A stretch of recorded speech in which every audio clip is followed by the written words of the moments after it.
Opportunistic yeasts can cause infections, particularly in immunocompromised patients, and they each have unique characteristics. Candida albicans produces numerous blastoconidia along pseudohyphae and forms both germ tubes and terminal chlamydoconidia. It is germ tube test positive within 2 hours at 37 degrees Celsius when incubated in rabbit or human plasma.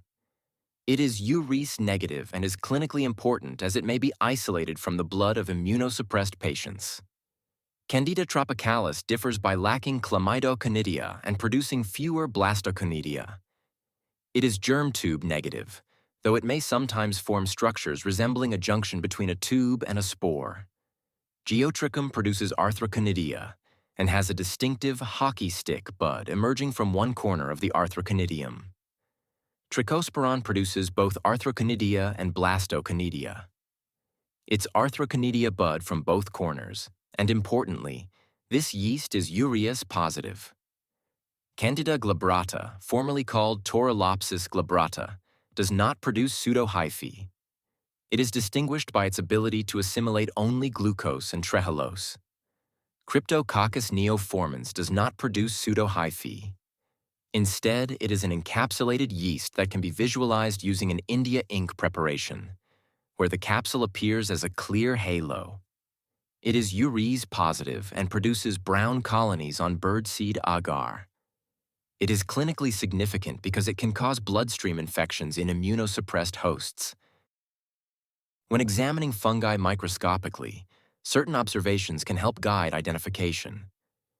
If you see small extracellular yeast, the possible organisms include Candida species or Sporothrix schenckii.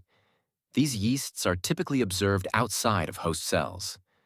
When you see small intracellular yeast, especially within macrophages, think of Histoplasma capsulatum. This organism is notable for its presence inside host cells and tissue samples. A yeast with a capsule is strongly suggestive of Cryptococcus neoformans. The capsule can be highlighted using an India ink preparation, appearing as a clear halo around the yeast. A yeast with pseudohyphae is most consistent with Candida species. Here, elongated buds connect yeast cells, mimicking hyphae. If you encounter a large yeast with broad-based buds, the likely organism is Blastomyces dermatititis. Its broad-based budding and thick cell wall are diagnostic. A large yeast with multiple buds is characteristic of Paracoccidioides brasiliensis. This organism produces the classic mariner's wheel formation, with multiple blastoconidia budding from a central yeast. Finally, endospherules containing endospores point to Coccidioides immitis. In tissue, it forms large spherules packed with endospores, a hallmark of valley fever. Opportunistic fungi are environmental molds that can cause disease, particularly in immunocompromised patients. Penicillium produces colonies that are green or blue-green in color.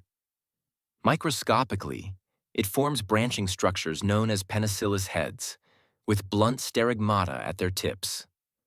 Acremonium is characterized by delicate hyphae and elliptical conidia.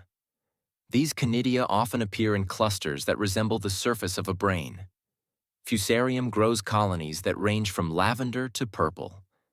Its hallmark feature is the production of large, curved, banana-shaped macroconidia. Aspergillus species are recognized by conidiophores that terminate in a swollen vesicle. From this vesicle arise sterigmata, which give rise to chains of conidia. Aspergillus is a major cause of respiratory infections, sometimes associated with farmer's lung. Among the Aspergillus group, Aspergillus fumigatus produces green conidia and is one of the most frequent causes of pulmonary aspergillosis. Aspergillus flavus produces yellow conidia and not only causes invasive disease, but is also notorious for producing aflatoxins, which contaminate food supplies. Aspergillus niger produces black conidia. While often encountered as an environmental contaminant, it can also cause opportunistic infections such as automycosis or fungal ear infections.